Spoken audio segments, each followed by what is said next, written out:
you will notice that now the ZANU-PF factional fight, or specifically in this regard relating to Mnangagwa's ambitions, we know that he is not actually prepared to hand over power to one of his vice president, that is retired General Chiwenga, according to the agreement that they reached with other military generals, many of them whom have actually died controversially so since 2017. So we have seen Mnangagwa's bid to actually extend his term of office, which is unconstitutional, taking numerous twists. And this time around, if you look at the moment, there is a new kid on the block to actually further push for the 2030 mantra. And this new kid on the block is none other than the longest ally of Emerson Mnangagwa, that is Kudakwashe Tagwireyi. He is not starting today to work with Emerson Mnangagwa. They have been working together, particularly in business. And he has been pushing the businesses of Emerson Mnangagwa, leading to him actually being sanctioned by the United States of America. As we are speaking at the moment, he is under the sanctions and he is trying his fortunes politically. Will he succeed? And how does Mnangagwa intends to use Kudakwashe Tagwireyi to push for his ambitions? All these and more would be actually unpacked and made simple on this live broadcast. Greetings and welcome on your lovely channel, the Hlonipani Global News. If you're watching us for the very first time, please do remember to press the red or black subscribe button so that next time when we beam live, guess what, you become the very first one to watch us. So, Kudakwashe Tagwireyi yesterday was welcomed by the Harare province. You can see the people who are surrounding themselves with Kudakwashe Tagwireyi. It is the people who have been actually pushing for 2030 mantra, not recording any successes. It has been one setback up to another setback. So I think I've explained how Mnangagwa intends to use actually Kudakwashe Tagwireyi, of which if you look at Kudakwashe Tagwireyi, I think this concept is not clearly explained to individuals such as Chris Mutswangwa, because Chris Mutswangwa seems to be launching missiles against Kudakwashe Tagwireyi, saying they will not allow anyone who uses money to actually land into the top post within ZANU-PF. So I think there is a video whereby I spoke at length about that. But now, how does he intend to use Kudakwashe Tagwireyi, Emerson Mnangagwa? It's twofold.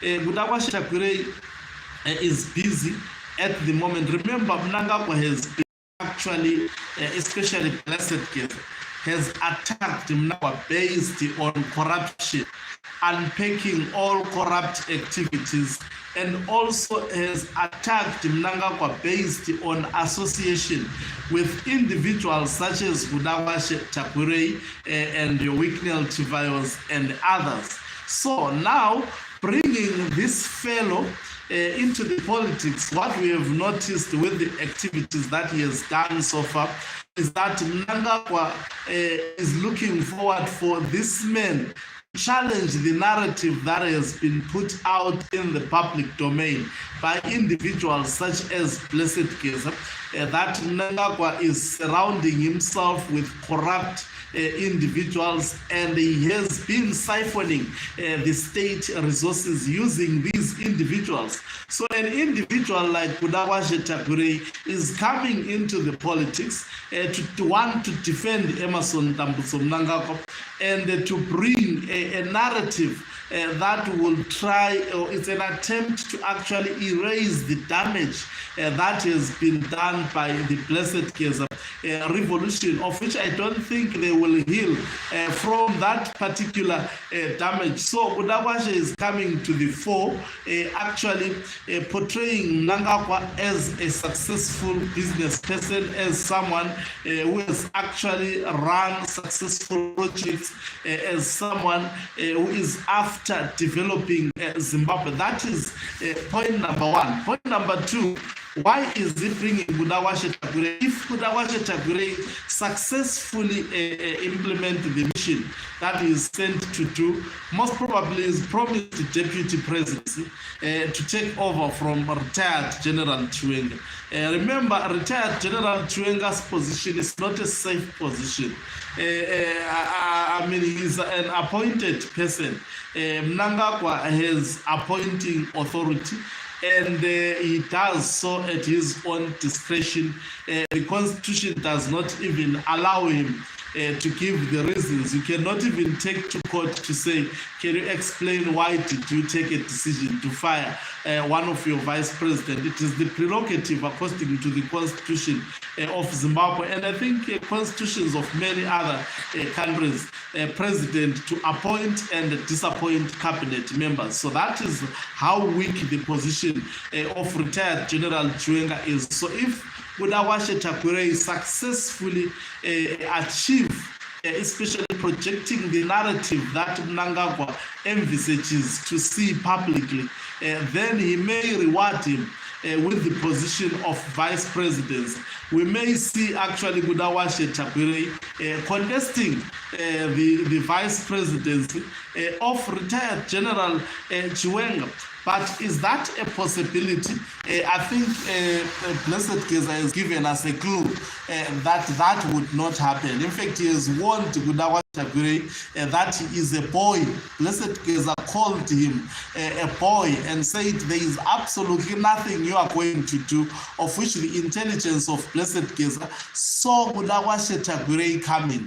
And also this speaks volumes to how organized Blessed Geza and his groups are. They have got intelligence. They spoke about Tagwireyi before we started talking about him. Remember, Blessed Geza warned about Tagwireyi, warning him, of course, not giving precise details as to what Tagwireyi was going to do. But I can attest to you that there is a huge assignment that Mnangagwa has given him to pave way for him to actually remain president up to 2030.